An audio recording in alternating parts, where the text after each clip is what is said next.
Bienvenue dans Confidence d'entrepreneur. Ici, on vous dévoile de l'intérieur ce qu'un entrepreneur traverse lors d'une opération marquante de son parcours. Je suis Thomas Fertin, entrepreneur et surtout dirigeant du cabinet de fusion-acquisition, conseil, finance et transmission. Chaque premier mardi du mois, nous revenons avec un invité entrepreneur sur son parcours tout en faisant un zoom sur une problématique ou une opération qu'il ou elle a dû traverser. Cela peut être une reprise familiale, une transmission, un dépôt de bilan ou bien même le retournement d'une entreprise. Comment repartir après un processus de cession avorté au dernier moment ? Aujourd'hui, nous allons revenir avec Renaud Martel sur son parcours d'entrepreneur, mais aussi d'associé. En 2008, il démarre en créant un premier site de e-commerce de vente de boutons de manchette avec un associé et ami. 12 ans plus tard, à la tête de plusieurs sites et de boutiques dans Paris, les associés décident de mettre en vente leur entreprise pour des raisons de lassitude, mais aussi de divergence stratégique. Seulement, à 15 jours avant la date de closing, l'acquéreur est placé en redressement judiciaire. Quelques semaines plus tard, le confinement est décrété. Comment arrive-t-on à se remettre de cette situation quand on fait une croix sur son ancienne entreprise, que l'on a déjà commencé à investir sur de nouveaux projets, quand les divergences entre associés sont toujours présentes? Aujourd'hui, les deux associés le sont toujours dans la même société. Ils viennent même de créer une nouvelle activité au sein de celle-ci. Comment fait-on pour surmonter cette situation et aller de l'avant? Bonjour Renaud. Bonjour. Bienvenue dans nos bureaux de CFT à Bordeaux. Merci de m'accueillir. On a été mis en relation via Jérôme Forest, l'invité de l'épisode 3 concernant le retournement d'entreprise. D'abord, merci beaucoup d'avoir accepté mon invitation à participer à ce podcast. Merci pour l'invitation. Pour commencer, est-ce que tu peux te présenter rapidement, s'il te plaît ? Je m'appelle Renaud Martel, j'ai 47 ans, j'habite à Bordeaux après avoir vécu dans de nombreuses villes différentes, en France comme à l'étranger. J'ai donc beaucoup bougé et mon point de stabilité est ma femme, avec qui je vis depuis 15 ans maintenant et avec qui nous avons eu 3 enfants en CP, 6e et 4e qui sont ma source de bonheur et d'étonnement au quotidien. Et mon activité professionnelle, je suis sorti d'HEC en 2003, j'ai exercé différents métiers avec plus ou moins de succès avant de créer en 2008 la marque de prêt-à-porter masculin The Nines que j'ai développée et pour laquelle je suis encore actif tous les jours depuis 2008. Avec un associé, justement. Avec un associé, Erwan, qui est présent depuis le début. Lui aussi, il est d'HEC ? Lui est de Sup de Courroux. D'accord. Comment tu définirais ton parcours en une phrase ou un mot ? En un mot, je dirais libre. Libre d'avoir pu faire les choix que je voulais au moment où je voulais. À savoir d'avoir toujours eu la liberté d'être à l'endroit et au poste où j'avais envie d'être au moment donné. C'est bien ça. Parce que tu as commencé en tant que salarié, tu n'as pas entrepris tout de suite. À HEC, j'ai suivi la majeure entrepreneur. J'ai toujours eu la fibre entrepreneuriale. J'avais déjà créé une société quand j'étais en première ou en deuxième année à HEC. Donc j'ai toujours eu cette fibre entrepreneuriale pour une raison simple pour moi, enfin pour 2 raisons.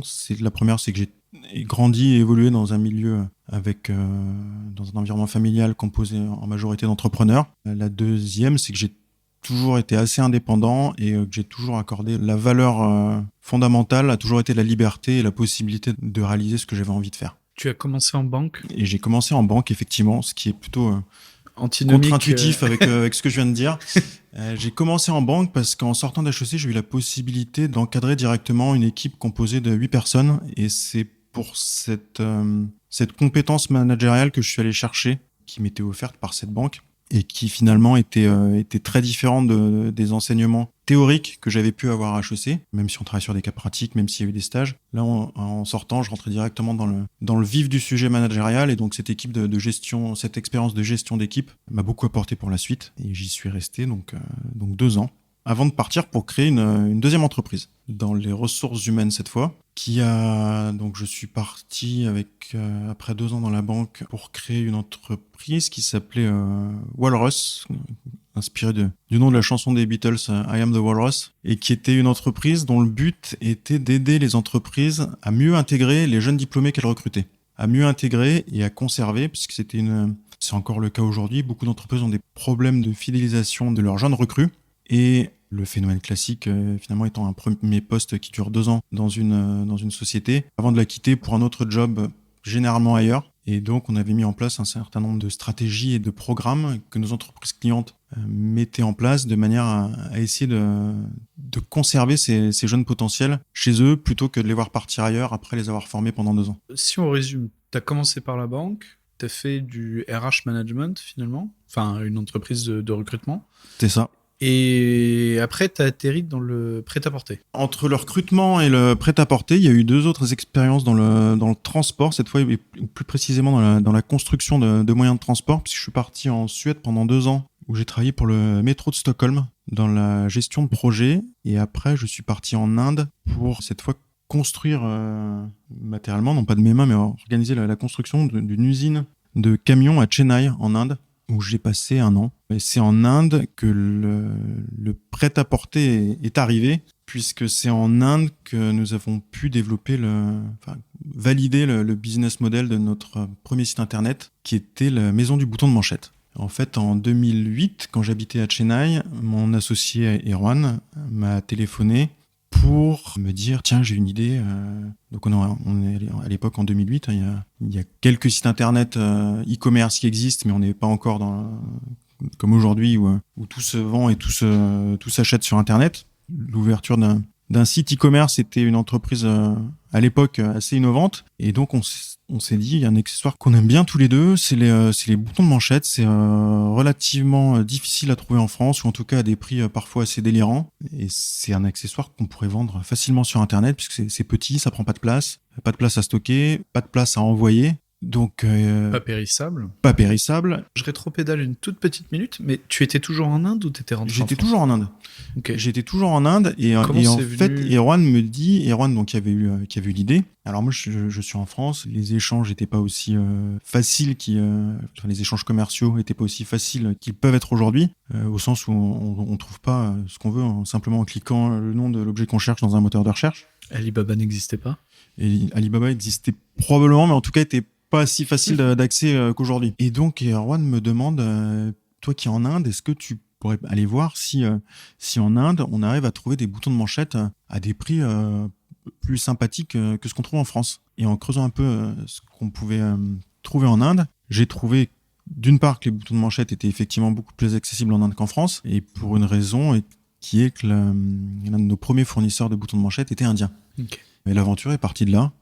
L'aventure est partie de ce constat qu'on pouvait trouver ces accessoires, donc des boutons de manchette en Inde, les fabriquer en Inde et les proposer à la vente en France à un prix plus sympathique que ce qu'on trouvait ailleurs. À l'époque, essentiellement d'ailleurs chez des bijoutiers ou des joailliers. Finalement, vous avez fait exactement le même raisonnement que Jeff Bezos quand il a créé Amazon. Jeff Bezos lisait pas... C'est une comparaison ambitieuse. Ambitieuse, mais le constat est le même. C'est que Jeff Bezos, il le dit très bien, il n'était pas forcément féru de littérature, simplement qu'il cherchait un truc facile à stocker, non périssable, plus ou moins rectangulaire, où la logistique était simple. Et c'est pour ça qu'il a commencé par les livres. Mais jour 1, il a déjà dit, dans 3 ans, on vendra des canoës. Mais il fallait démarrer quelque part, donc on a démarré par le plus simple à expédier et le plus facile, c'était du pragmatisme à son état pur. Il s'en foutait des livres. C'est ce qui m'intéresse, c'est le truc le plus simple possible pour démarrer, pour ensuite diversifier. Et on va y revenir par votre stratégie. Alors on n'avait pas forcément cette même ambition de diversification à l'époque. On était plutôt dans l'esprit, tiens, c'est un site e-commerce, il y a peut-être de l'avenir là-dedans, allons voir, créons quelque chose. Au pire, ça marche pas et c'est pas très grave. Au mieux, vraiment, ce qu'on envisageait au mieux, c'est que ça pourrait éventuellement arrondir les fins de mois. À l'époque, on n'a pas du tout eu l'ambition ou pensé qu'on pourrait en vivre et on crée à partir de là une belle aventure qui a démarré en 2008 et qui est encore en cours aujourd'hui. Alors, ce que tu m'expliquais quand on a préparé cette interview, c'est que tu fais avec 2000 € un énorme stock finalement, parce que le bouton de manchette coûte pas cher à acheter. On achète un premier stock de 2000 € au mois d'août 2008 et en décembre 2008, le début décembre, je crois le 2 décembre ou le 3 décembre 2008, on ouvre le site et le 15 décembre, on n'a plus rien à vendre. Ça, c'est cool. Donc en 15 jours, on peut dire qu'on a validé le concept de site internet puisque tout est parti en à peine 2 semaines. Donc après, il a fallu reconstituer le stock et surtout traverser une période un peu plus difficile parce qu'évidemment, quand on ouvre à Noël sur un accessoire simple et facile et cadeau abordable entre guillemets, c'est toujours un beau moment pour ouvrir un site internet juste avant Noël. Et tester ta chaîne logistique. Et tester la chaîne logistique. Mais à l'époque, la chaîne logistique était encore simple puisque c'était une petite caisse à outils dans une armoire. Chaîne logistique qui s'est évidemment développée depuis. Mais pour l'anecdote, je me rappelle d'avoir côtoyé pendant quelques temps au bureau de poste au pied de mon immeuble le fondateur de Mes Chaussettes Rouges qui déposait ses colis. On se croisait le matin, quasiment tous les matins, pour déposer nos colis, lui de chaussettes et moi de boutons de manchette, au bureau de poste à côté de la mode piqué Grenelle. Tu sais, c'est amusant parce qu'on est le 4 novembre. Ce matin, on a lancé le podcast de Fabienne Delahaye par rapport au salon MIF Expo, le salon du Made in France qui est cette semaine, enfin ce week-end à Paris. Et elle en parle de dire il y a un truc dans l'air, c'est à peu près la moitié du podcast. Il y a un truc dans l'air, t'es sûr d'avoir la bonne idée et d'être tout seul à l'avoir. Et c'est comme le prénom de tes enfants. T'es convaincu d'être original et en fait, il y en a 4 qui ont le même prénom. Tu t'aperçois qu'après, il y en a 2-3 dans la classe qui ont le même prénom. Voilà, exactement. Bah vous, finalement, c'était un peu pareil avec les chaussettes rouges. Je pense que l'idée était la même. La différence qu'en termes de stratégie par la suite, eux sont restés fidèles à la chaussette et font des choses extraordinaires maintenant avec les chaussettes, alors que j'ai envie de dire qu'on porte probablement moins de boutons de manchette que de chaussettes. Et que le marché du bouton de manchette était peut-être plus développé à développer simplement sur le produit bouton de manchette. Donc on a eu besoin nous de nous diversifier sur d'autres produits. Alors, ce qu'on a fait assez rapidement. Voilà, parfait. C'était exactement là où je voulais t'amener. Ce qu'on a fait assez rapidement, puisqu'après avoir ouvert ce premier site internet, la maison du bouton de manchette, on s'est aperçu d'une chose aussi à l'époque, c'est l'importance du référencement. Et en étant le spécialiste d'un objet relativement confidentiel qui était les boutons de manchette, on arrivait à remonter facilement sur Google, puisqu'à l'époque on était quasiment les seuls à proposer des boutons de manchette en ligne. Donc quand quelqu'un tapait boutons de manchette sur Google, je parle de Google parce qu'à l'époque c'était peut-être pas le seul, mais en tout cas le moteur de recherche le plus pertinent, en tout cas le seul à être efficace. Et donc en ciblant un seul produit et en ayant un site consacré à un seul produit, on arrivait à remonter facilement dans les résultats de recherche. Donc on a développé cette stratégie sur d'autres produits, en commençant par la cravate. On a ouvert un deuxième site qui s'appelait la Maison de la Cravate, dans lequel évidemment on proposait des cravates et ce qui était autour de la cravate, donc nœuds papillons et pochettes. Pour lancer ce site, on est parti évidemment en recherche de cravates pour pouvoir les vendre. Et on a débarqué au salon du tissu à Milan en pensant pouvoir trouver des cravates. Et en fait, pas du tout. On était complètement au mauvais endroit. On a eu la chance de croiser un de ces fabricants de tissus qui devait à l'époque avoir 70 ou 75 ans. Donc le vieil italien très classique, un peu comme le vieux grand-père italien qu'on peut imaginer dans tous les clichés, qui nous dit en français avec son accent italien d'aller nous renseigner auprès de telle société. Il nous donne une adresse à Côme. On était à Milan, donc à ce salon, il nous donne une adresse à Côme, où on n'avait pas du tout prévu d'aller. Et donc, ni une ni deux, on loue une voiture, on part à Côme. Et là, effectivement, on rencontre un tisseur qui fabrique également les cravates. Et donc, on arrive avec lui à lancer notre première collection de cravates. Tisseur avec qui on travaille toujours aujourd'hui, puisque j'ai été le voir il y a 15 jours ou 3 semaines. Et donc, j'ai revu le fondateur de la société, qui aujourd'hui a 90 ans, qui était encore là, avec qui on a échangé quelques mots. Et donc cette entreprise italienne avec qui on travaille toujours nous a accompagnés dans le lancement de ce site, la Maison de la Cravate, avant de repartir vers une autre aventure, enfin un troisième site internet plutôt, puisque la Maison de la Cravate s'est aussi bien développée. On a ouvert un troisième site qui est la Maison de la Ceinture. L'atelier de la ceinture, pardon, à l'époque. On a changé le wording, le naming de maison à atelier, un truc avec ceinture. Atelier se prêtait plus que maison. L'atelier de la ceinture qu'on a ouvert donc la maison de la cravate, c'était en 2010. L'atelier de la ceinture, ça devait être en 2011. On a ouvert le chaussetier, cette fois, en 2012. Et donc, à chaque fois, des sites qui ont bien marché. Et on a loué à l'époque des bureaux dans le 7e à Paris. Et encore une fois, juste à côté de mes chaussettes rouges. Coïncidence. Dans ces bureaux, on avait quasiment tous les jours des clients qui sonnaient et qui pensaient qu'il y avait une boutique. Tous les matins, quasiment, on avait un ou deux coups de sonnette pour nous demander si la maison du bouton de manchette ou la maison de la cravate, c'était bien ici et s'ils pouvaient venir acheter des produits. Alors que c'était un local en fond de cours dans lequel il y avait absolument pas de vitrine commerciale ou d'accès clientèle visible. Néanmoins, on avait des aficionados des cravates ou des boutons de manchette qui venaient nous rendre visite pour voir nos collections. Et à force de visite, on s'est dit que ça pourrait être une bonne idée d'ouvrir une boutique. Et là, on a une boutique physique. Et là, on a donc ouvert en 2013 notre première boutique avec une problématique qui était qu'à cette boutique, il fallait bien lui donner un nom, parce que c'était compliqué en termes d'adresse d'afficher, en termes d'enseigne, d'adresse, de nom commercial, etc., d'afficher 4 noms de sites différents. Difficile d'avoir une enseigne avec maison du bouton de manchette, maison de la cravate, atelier de la ceinture, le chaussetier. Et donc on a dû regrouper tous ces sites sous une seule enseigne. Et donc on a créé la marque The Nines qui regroupait tous ces produits. L'idée, à l'époque on avait 4 ou 5 produits. L'idée c'était éventuellement de développer 9 produits, d'où le nom The Nines, puisque se sont ajoutés les chemises, les pantalons, les costumes, les vestes et d'autres accessoires. Donc Et finalement, vous avez tellement diversifié que vous êtes sorti des produits de niche. les produits de niche représentent encore une belle part de notre chiffre d'affaires, puisque c'est environ 30% de notre chiffre qui est réalisé encore sur les boutons de manchette et les cravates. Ok. Ce qui est dans une marque de prêt-à-porter assez... on a finalement encore une grande part d'accessoires. L'accessoire, chez nous, n'est pas accessoire.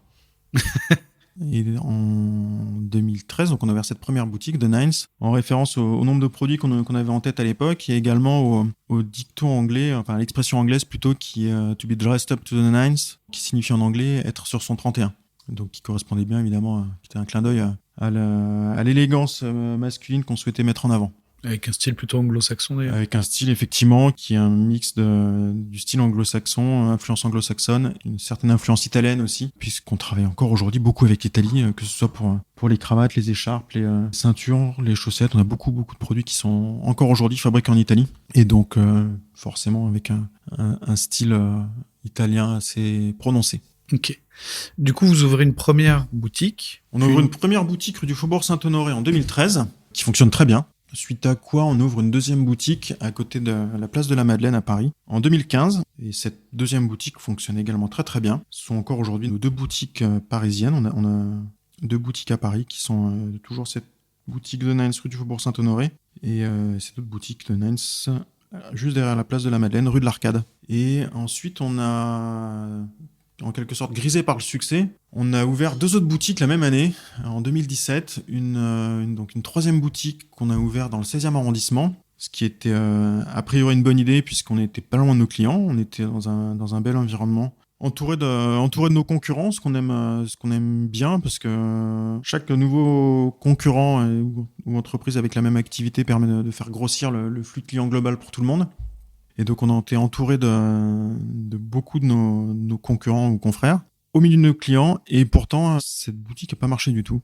On avait très, très peu de clients. Alors, c'est toujours une inconnue, finalement, pour moi, pourquoi, finalement, cette boutique n'a pas drainé assez de clientèle. Et on a ouvert une deuxième boutique, cette fois rue de Rennes. Donc là aussi, a priori, très, très bien placée. Elle qui a trouvé sa clientèle, mais qui avait des contraintes financières beaucoup plus importantes. Un loyer qu'on trouvait déjà à l'époque très très élevé, mais pour laquelle on a pris un risque. Le pari, c'est pas avéré gagnant, puisque même si la boutique marchait bien, voire très bien, l'équation financière la rentabilité pas là, et l'équation financière était mauvaise, et donc on a décidé de fermer ces 2 boutiques un petit peu après le Covid. Le Covid ayant été un élément déclencheur supplémentaire, une brique supplémentaire dans le jardin de la fermeture de ces boutiques. Alors, on va rentrer dans le vif du sujet, mais si on est là aujourd'hui, c'est pour évoquer un processus de cession que vous avez initié en 2018. C'est ça. Qu'est-ce qui vient déclencher Alors, vous ouvrez 4 boutiques, vous faites de la croissance, tout va bien, et néanmoins, vous cherchez à vendre. En 2018, effectivement, on a eu, après 10 ans de travail et d'implication dans cette marque, peut-être une certaine lassitude, en tout cas une envie de faire autre chose, de découvrir de nouvelles choses. Peut-être aussi le fait, effectivement, d'avoir ces 2 premières boutiques qui ont très bien marché, les 2 autres qui marchaient moins bien, qui peuvent contribuer à un petit coup de mou, un coup de moins bien. Mais c'est surtout la raison principale, c'est des divergences avec mon associé, un certain nombre de différences et d'incompatibilités à l'époque qui font qu'on a estimé tous les 2 que ce serait une bonne chose de s'éloigner, et pour ça de se séparer de The Nines. Et donc en 2018, on a décidé de mettre en vente la société.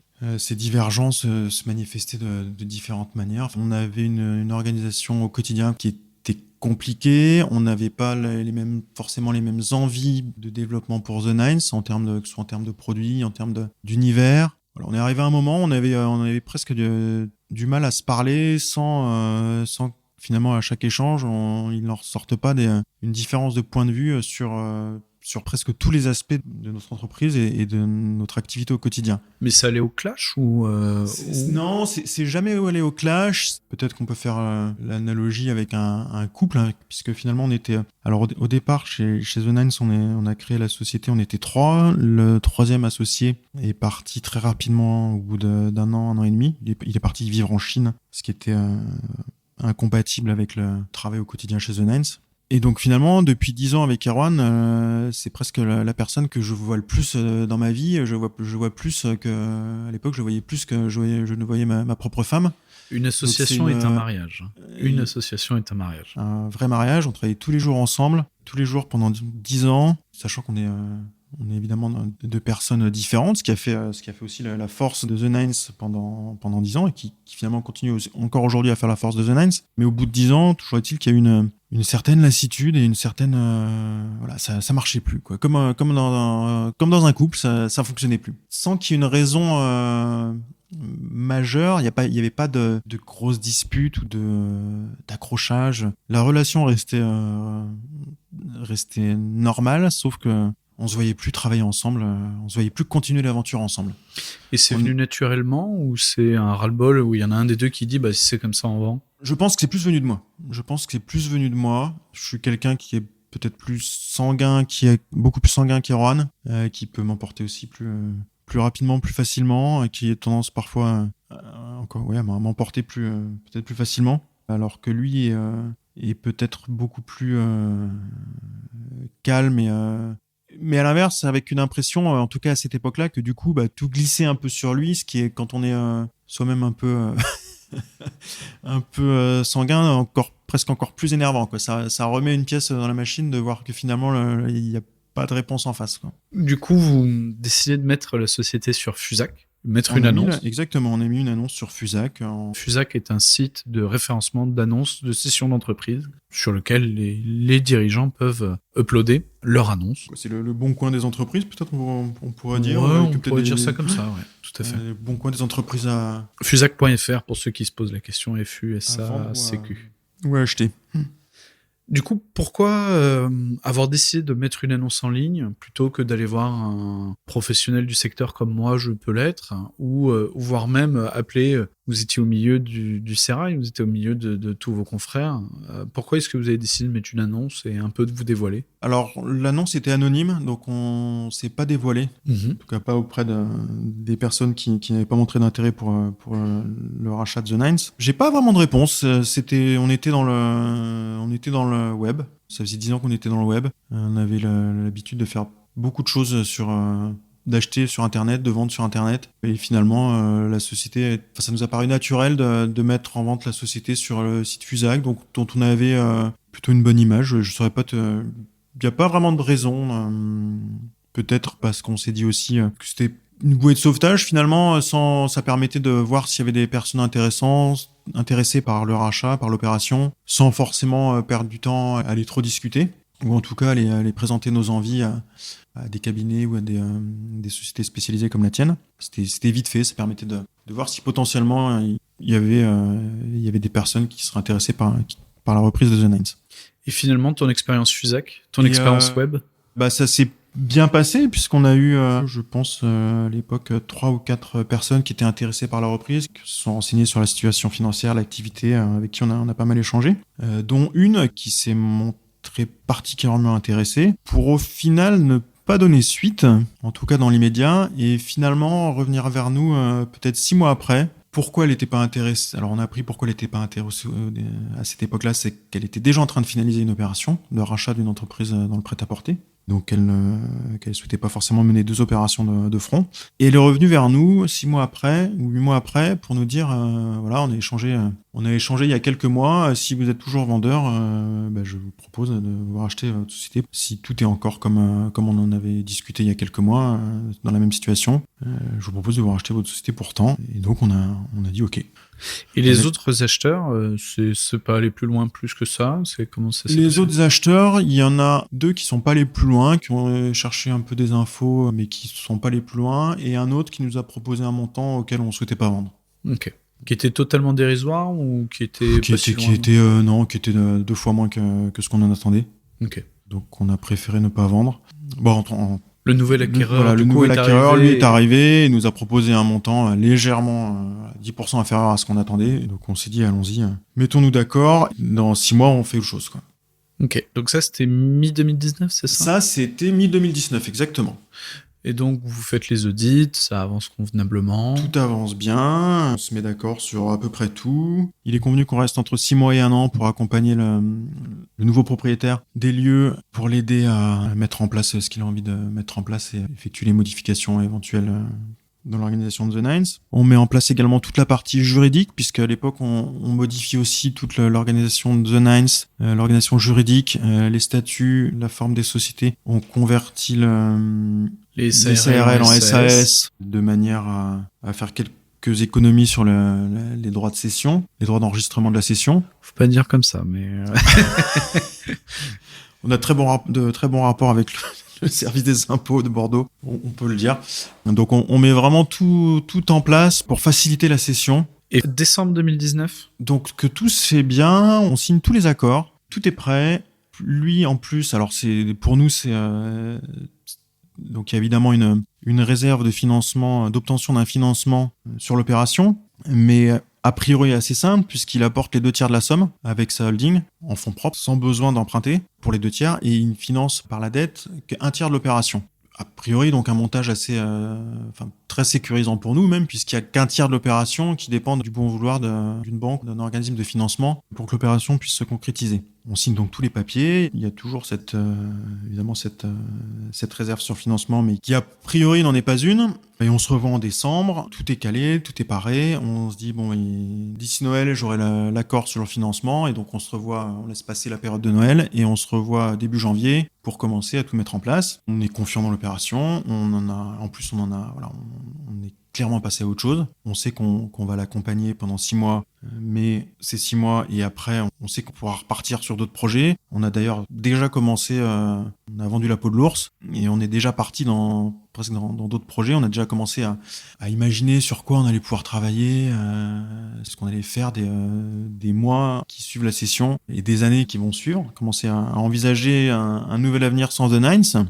Et puis, passe Noël, c'est normal, on arrive en janvier, on n'a pas de nouvelles, on laisse passer encore une semaine ou deux, en se disant bon, c'était les fêtes, c'est normal, il y a toujours une période de flottement, ou une période où il se passe pas grand chose. Le 15 janvier, on essaie de prendre des nouvelles, mais on n'a pas de réponse. Laisse passer encore une semaine, toujours pas de réponse. Donc là, on commence un peu, évidemment, à s'inquiéter, à se demander pourquoi on n'a pas de nouvelles. Ça, c'est début 2020, et c'est déjà pas... Alors, si j'ai envie de dire que c'est toujours une période compliquée pour le prêt-à-porter, mais début 2020, c'était déjà une période pas facile pour le prêt-à-porter. Donc, on commence à se dire, ça se trouve, il y a un problème de financement, mais bon, a priori, un financement, c'est une banque. Peut-être qu'il peut trouver une autre solution auprès d'un autre établissement. Encore une fois, sans avoir pu en échanger avec lui. Donc là, on arrive finalement à le joindre, et c'est effectivement ce qu'il nous dit, c'est que sa banque habituelle a refusé de lui prêter la somme.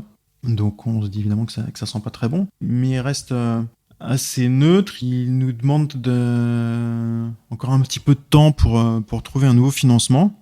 Qu'on laisse passer encore quelques semaines. Et en fait, au bout d'un mois, donc ça devait être mi-février, il m'appelle pour me dire qu'en fait, il est bien embêté et qu'il n'a pas eu son financement parce qu'en fait, la société qu'il venait de racheter était en cessation de paiement et que par conséquent, toute possibilité de crédit était fermée, et donc il n'allait pas pouvoir mener à bien l'opération d'achat de The Nines. Donc là, évidemment, on tombe de haut, puisque d'une opération qui semblait facile, avec encore une fois un financement assez simple, financé à 2/3 par un apport personnel de l'acquéreur, capote, et en fait tout ce tout ce qu'on avait pu imaginer pour les mois à venir et les années à venir tombe complètement à l'eau. Il a été malgré tout très réglo et puisqu'il nous a proposé de prendre à sa charge quand même tous les frais qui avaient été liés à la modification de la structure. Ça, c'est cool. Ce qui est cool, très cool de sa part. Et donc finalement, cette première société de prêt-à-porter qu'il avait acquise, étant en cessation de paiement à l'époque, et puis par la suite ayant eu je crois qu'il y a eu un plan de continuité, mais forcément l'environnement n'était pas forcément favorable à la reprise d'une nouvelle société, ou en tout cas à l'obtention d'un crédit pour financer cette nouvelle acquisition. La vente de The Nine s'est tombée à l'eau. Donc un bon coup de massue, puisque encore une fois on était plus dedans.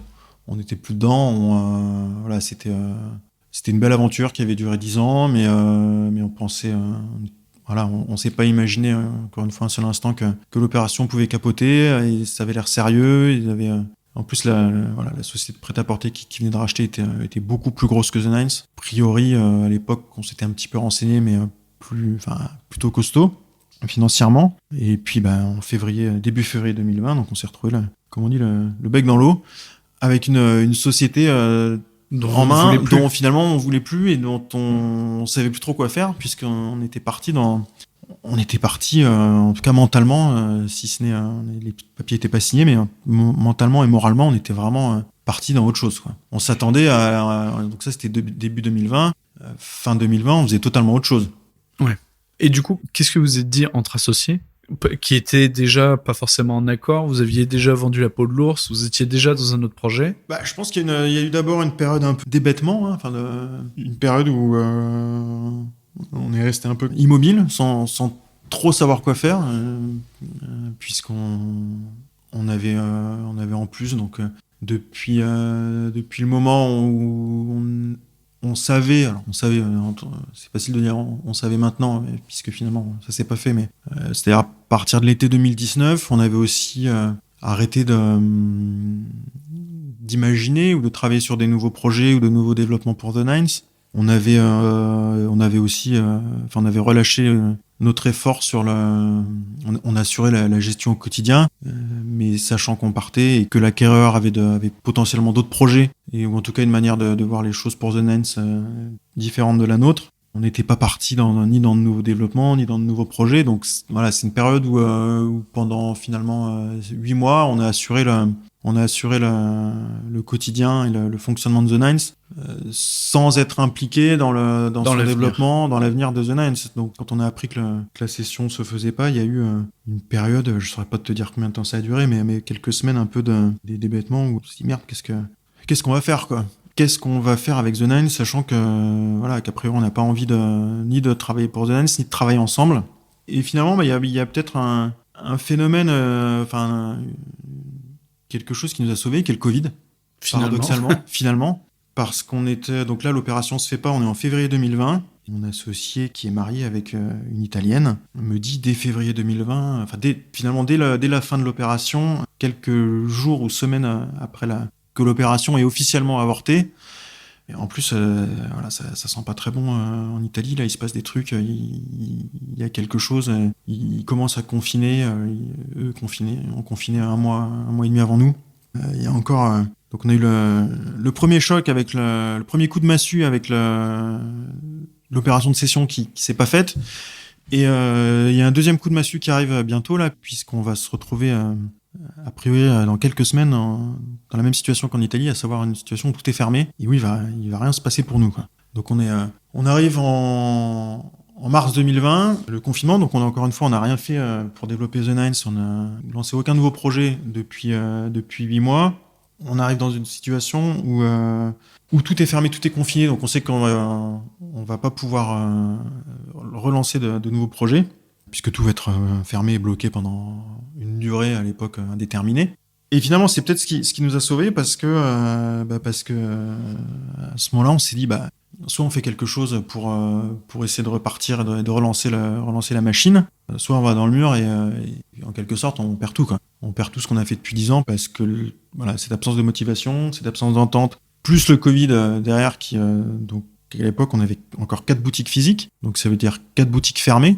qui faisait la moitié du chiffre d'affaires. Accessoirement, tu vendais des cravates et des... On vend des cravates, des boutons de manchette, des chemises à l'époque. Donc c'était déjà les chemises qui représentaient la plus grosse partie de notre chiffre d'affaires. Mais même des chemises, pendant le Covid, les gens achètent des tenues de sport, des vêtements plus décontractés. À partir du moment où les gens vont pas au bureau, enfin personne se met en costume cravate pour travailler à la maison et faire ses visios. Donc l'activité chez nous, enfin le Covid, on a rien vendu, quoi. On a lancé quelques opérations, quelques bouées de sauvetage auprès de nos clients qui nous ont permis de maintenir à peu près la tête sous l'eau, mais la tête sous l'eau avec un niveau d'eau très très bas. Et donc c'est à cette période-là qu'on s'est dit bon, maintenant soit on se retrousse les manches et on met cette année et ces problèmes qu'on a eu pendant cette année derrière nous et on repart sur un nouveau projet pour The Nines.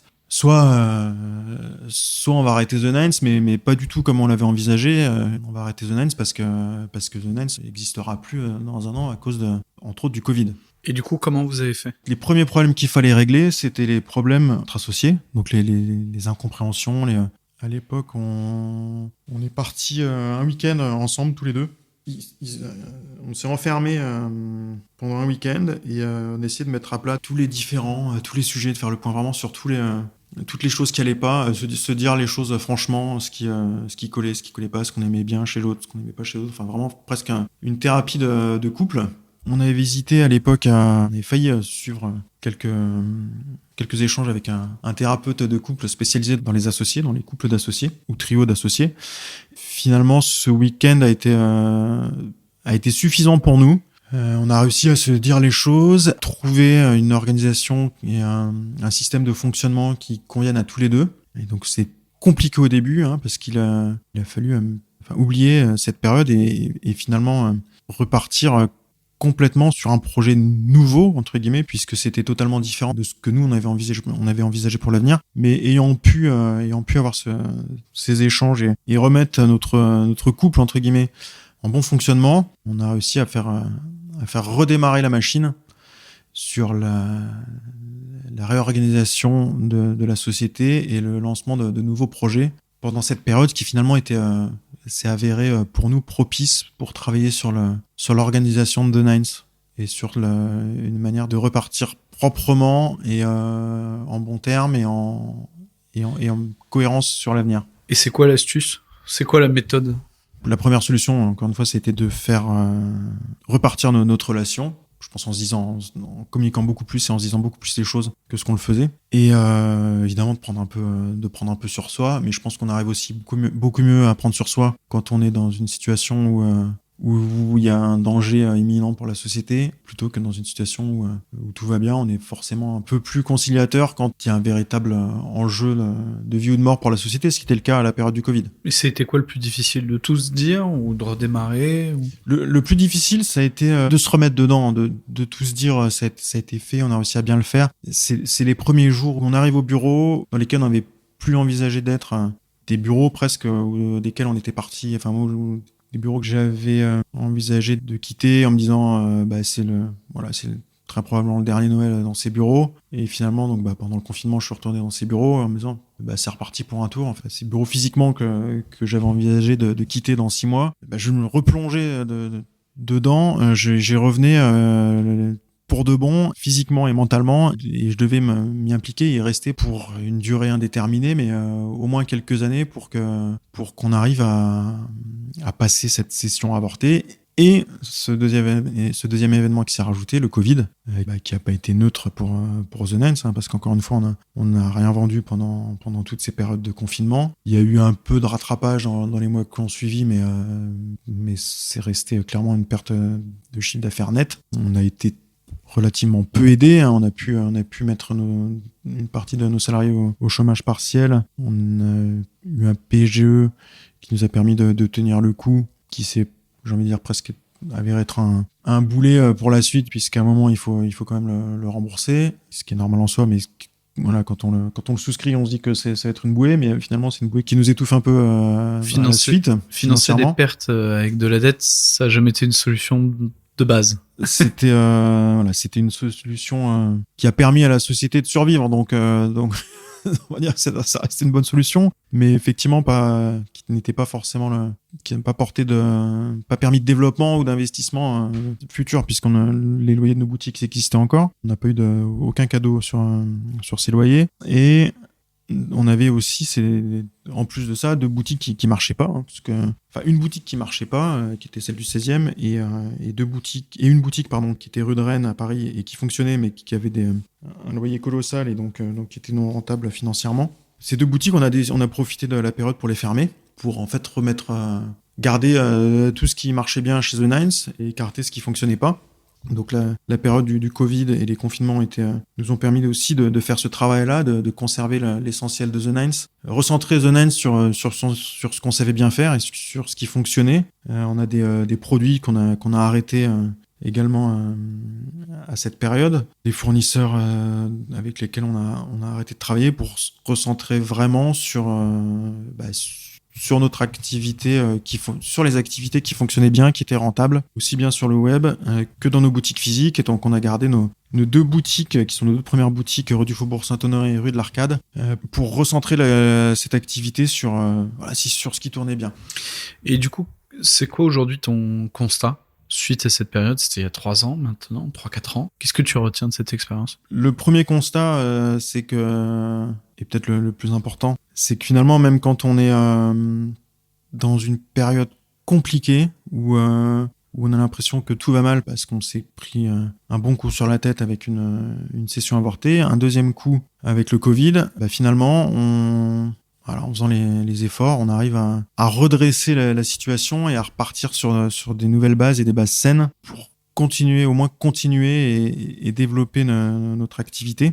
Ça, l'enseignement, c'était finalement de se mettre un peu des œillères pour se concentrer uniquement sur l'essentiel. Oublier d'autres projets de développement qu'on aurait pu avoir pour l'avenir, oublier les différentes idées qu'on avait pu avoir, aussi bien professionnelles que privées, ou vraiment se mettre des œillères et rester concentré sur l'essentiel, à savoir refaire démarrer la boîte, quoi.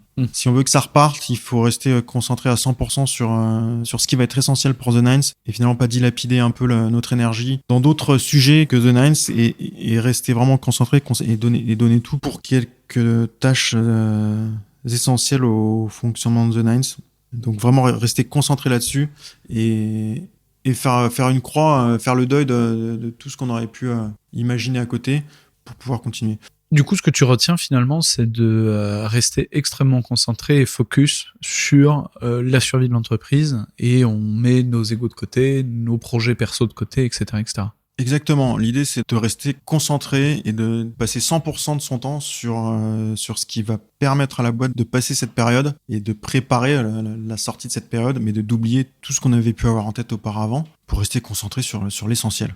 Et aujourd'hui, vous en êtes où? Et aujourd'hui, on a toujours nos 2 boutiques à Paris, notre site internet The Nines, et on est reparti avec des nouveaux projets de développement, notamment ce qu'on a lancé depuis 2 ans maintenant, c'est les pantalons qui marchent très bien. Donc on est reparti comme sur des bonnes bases. C'est une période qui a permis de remettre tout sur pied, remettre tout au carré, pour qu'en sortant du Covid, on puisse avoir une structure avec laquelle on arrive à se lancer dans des nouveaux projets de développement, que ce soit sur des produits, donc le pantalon dont je viens de parler, ou éventuellement même l'ouverture d'un 3e point de vente. Ah ouais, vous voulez repartir dans le retail? On voudrait repartir dans le retail, parce que c'est malgré nos deux boutiques qui ont fermé, on pense qu'il y a encore des possibilités, des belles choses à faire dans le retail. Je l'ai pas dit en introduction, mais tu as créé une nouvelle société aussi très récemment. Et on a créé une autre société, effectivement, qui s'appelle Seven. Seven, c'est un vestiaire qui est différent de celui de The Nines.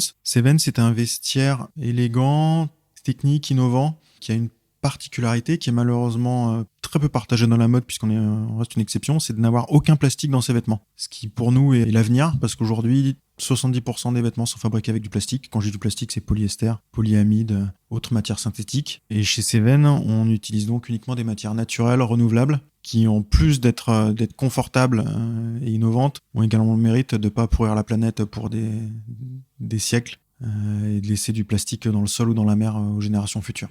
Et du coup, tu dis nous, c'est que tu as encore entrepris en association? Exactement, on est reparti avec Erwan dans ce projet. parce que finalement, cette crise a été salutaire pour The Nines, mais aussi pour notre relation professionnelle, puisque ça fait maintenant 15 ans, plus de 15 ans qu'on se connaît avec Erwan. On était déjà amis. Alors, on était amis à la base.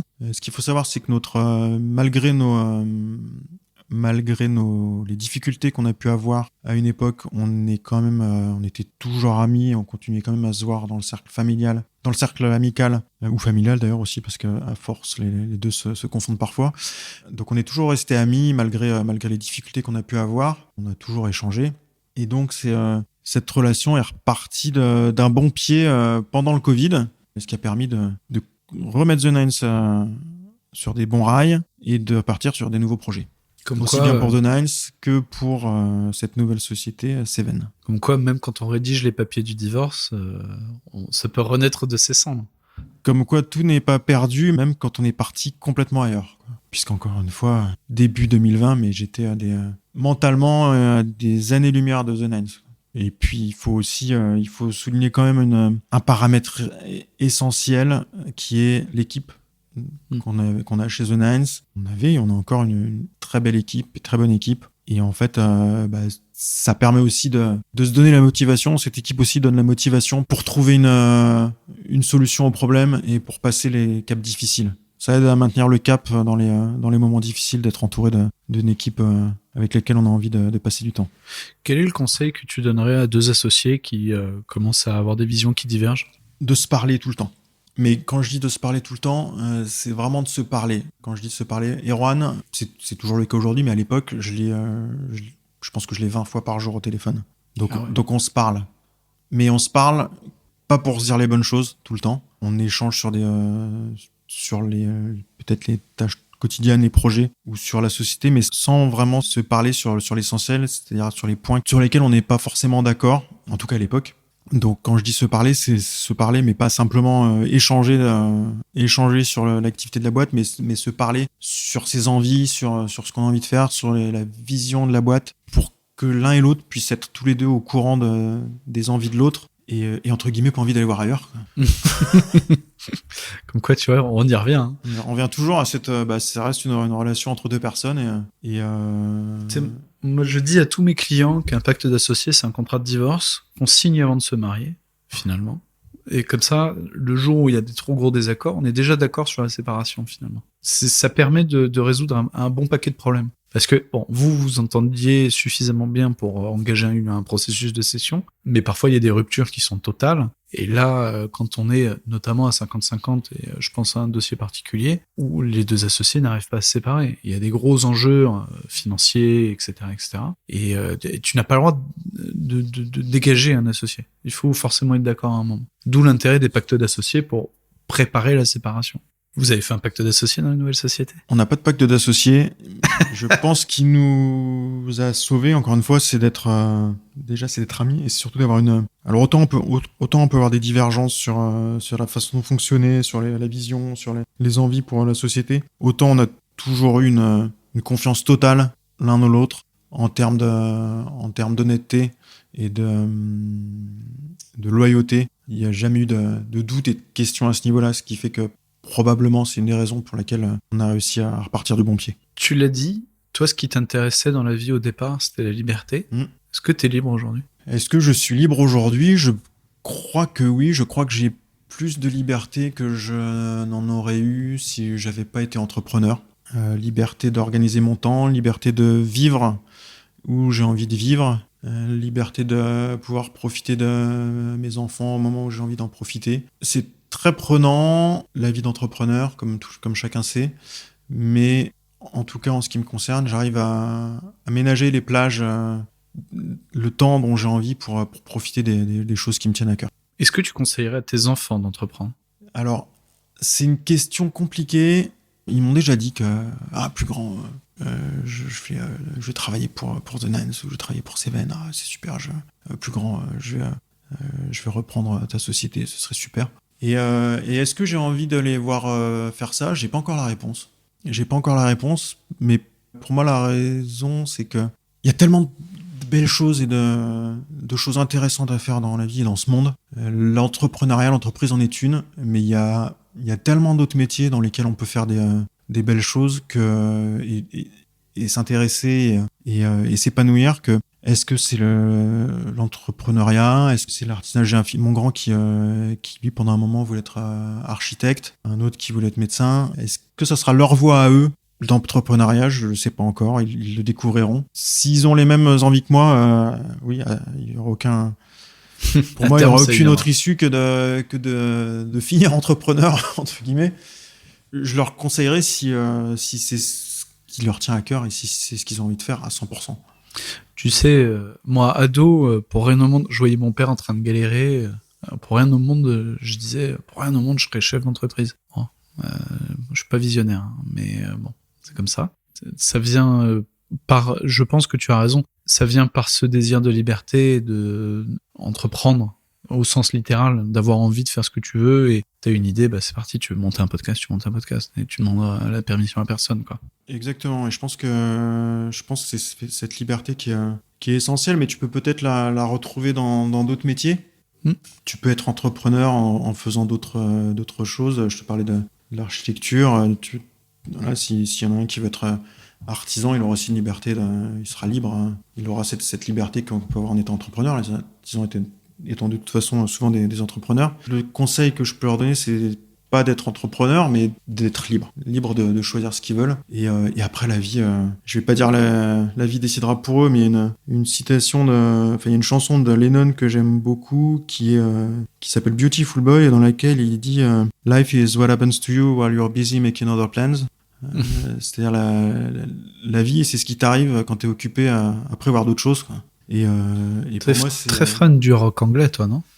Très fan du rock, très fan des Beatles, très fan des Stones et de tout le rock anglais d'une manière générale. Très fan de musique en général. Mais pour moi, la vie c'est des choses qui t'arrivent pendant que t'es occupé à en faire d'autres. Une des meilleures illustrations étant la session de Avorté de The Nines. On était occupé à faire plein d'autres projets. Puis la vie a fait que cette session a avorté et qu'on s'est retrouvé à faire complètement autre chose que ce qu'on avait prévu. Ça reste une belle histoire et ce conseil. Le conseil, je pense, c'est plus sur moi, j'ai trouvé ma liberté dans l'entrepreneuriat et effectivement, le conseil que je donnerais, c'est de rester libre. C'est ça que tu préfères aujourd'hui dans ton quotidien, qui fait que tu te lèves le matin? C'est cette liberté qui fait que j'arrive à organiser ma vie et à mener à bien ce que je veux et ce que j'ai envie de mener à bien. C'est quoi ton objectif final? Est-ce que t'en as un? Je reviendrai sur cette situation de Lennon qui pour moi est très pertinente et qui presque en quelque sorte, on verra bien, on peut se fixer des objectifs autant qu'on veut, on peut faire des business plans, tirer des plans sur la comète, au final c'est le concret qui nous rattrape toujours et peut-être aussi cet autre enseignement de cette période où on s'est focalisé sur la manière de remettre The Nine sur des bons rails. L'enseignement, c'est encore une fois de rester focalisé sur les projets qu'on est en train de développer en ce moment sans avoir une vision à trop long terme pour que ces projets puissent voir le jour. Dans le foot, ils disent souvent qu'il faut prendre les matchs les uns après les autres. C'est comme ça que je vois les choses et il faut essayer de prendre les projets les uns après les autres sans tirer de plan sur la comète parce qu'on l'a déjà fait une fois et on s'est pris les jambes dans les bâtons. Donc, on a réussi à se redresser cette fois, mais c'est peut-être un avertissement pour ne pas avoir trop d'idées à la fois et mener trop de projets à la fois. Si tu pouvais parler au Renault de 2008 qui démarre en vendant des boutons de manchette, en achetant son stock de 2000 €, qu'est-ce que tu lui dirais? Je lui dirais d'acheter un peu plus que 2000 €, puisque tout s'est vendu en 15 jours. C'était quoi? C'était un manque de confiance d'après toi?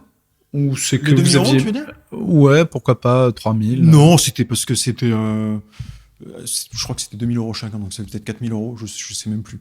Mais non, c'était simplement que c'était pour tester le concept. À l'époque, on devait avoir 1000 ou 2000 € disponibles. On les a consacrés à ces boutons de manchette. Mais il n'y avait pas de business plan ou de prévision de trésorerie ou quoi que ce soit sur ce lancement de site. Non, je lui dirais peut-être de pas s'emballer quand tout va bien et de pas être trop négatif quand les vents sont contraires, mais je pense que c'est quelque chose qu'on apprend à faire en vieillissant, à être un peu plus mesuré dans les bons comme dans les mauvais moments. C'est la chose que je lui dirais, que je me dirais en en remontant en 2008, même si je pense que ça fait partie de l'apprentissage de la vie d'apprendre cette mesure dans les émotions et dans l'engagement et dans les bons comme dans les mauvais moments. Merci beaucoup, Renaud. Merci. Je remercie Thibaut Dupieris pour le montage et les équipes de Conseil Finance et Transmission pour leur soutien sur cette belle aventure. N'hésitez pas à nous contacter pour nous suggérer des invités ou des thèmes que vous souhaitez aborder. Ce projet n'est pas seulement le mien, je tiens à ce qu'il évolue avec ses auditeurs.